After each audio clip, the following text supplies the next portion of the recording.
Hi, everyone. Judge Andrew Napolitano here for Judging Freedom. Today is Friday, November 8th, 2024. It's the end of the week, the end of the day. It's our favorite time with our intelligence community roundtable with my two dear friends and collaborators, Larry Johnson and Ray McGovern. Gentlemen, welcome here. Double duty is terrific. Boy, we don't have much to talk about, do we? Nothing going on. Oh my God, we could go for 2 hours with all the things that have happened in the past week. We'll start with the election, and to you first, Larry, because you wrote about this very passionately in your posting this morning or late last night on Sonar 21.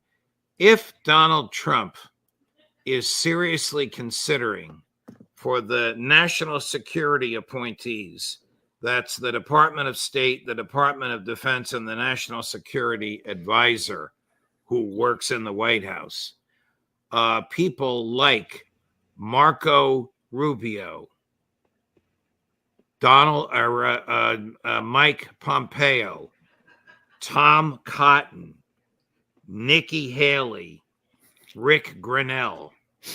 Will that tell us that he has learned nothing in the past 8 years? Well, I wouldn't put Grenell in that group because Grenell, unlike those other three, has been quite loyal and supportive of Trump over the years. But my question is aimed, I know you're furious at Pompeo for not being loyal, and the evidence of that is ample, but my question is aimed at their neocon bellicose tendencies. Yeah, well, with respect to what we're seeing are the neocons in D.C. went to the media and they put the story out that Donald Trump was considering these. I don't think it's true. Particularly when you look at Tucker Carlson and his close relationship with Trump. That has been solidified over the last 3 months. Carlson's on the record calling Pompeo a criminal who ought to be prosecuted. So you can imagine that Tucker's whispering in Donald's ear with respect to that. Similarly, Jack Posobiec and others have been just excoriating Pompeo for his past comments where he refused to defend Donald Trump in a bogus case that was being brought by the special prosecutor Jack Smith over classified documents, refused to speak out on Donald Trump's behalf, accusing him of being a January 6th insurrectionist, the leader of that. So you're right that if in fact he was considering these people, it would be, he might as well hang his presidency up because they will undermine him. But I think this is one of those information operations where everybody puts out and says, "Oh yeah, I'm under consideration," except only in their own mind. Trump demonstrated with his first pick, Susie Wiles, as his chief of staff, that he's not going for the glitz and glamour like he did in 2017. 2017, he went with the old boys club, Reince Priebus, and all these other characters who were basically deep staters. She's not a deep stater. She comes from outside, and she ran a hell of a campaign.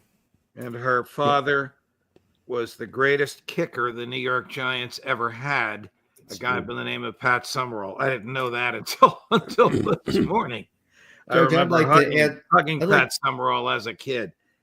Before you weigh in on this, Ray, here is one of those neocons trying to shed his neocon image as he makes a pitch to be named Secretary of State. Cut number 9, Chris. Who wants war? What he's talking about is he wants the war to end. Now, as a businessman, he's not going to tell you about his negotiating tactic to bring it to a close, but I don't understand why we would not want a war like that to end. They don't admit it publicly, but if you ask the Biden administration, they will tell you we are funding a stalemate, okay? I think the Ukrainians have been incredibly brave and strong and standing up to Russia, but at the end of the day, what we are funding here is a stalemate war, and it needs to be brought to a conclusion because that country is going to be set back 100 years. Now, that doesn't mean that we celebrate what Vladimir Putin did or are excited about it, but I think there has to also be some common sense here, and that is that right now, what we are funding is a stalemate that's costing lives and, putting Ukraine, it's going to take 100 years to rebuild that poor country with everything they are facing. Is he whistling a different tune than he was whistling on the floor of the Senate when he voted in favor of every one of those financial giveaways, Ray McGovern? Of course, young Marco is plumbing for the job of Secretary of State. I think Larry is exactly right. They're putting out these rumors.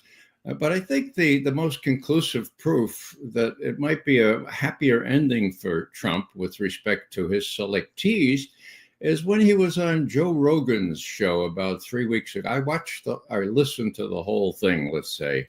And when he was asked by Joe, do you regret anything? Do you make any mistakes? He said, oh, did I make mistakes? I came into Washington. I didn't know anybody. And the people I picked were really bad. Most of them, some of them were all right. So, yeah, I made mistakes in picking the wrong people, and they did me in, and not going to make that mistake again. So I think that argues from the horse's mouth. That argues in favor of Trump, having learned a lot during those 4 years and subsequently.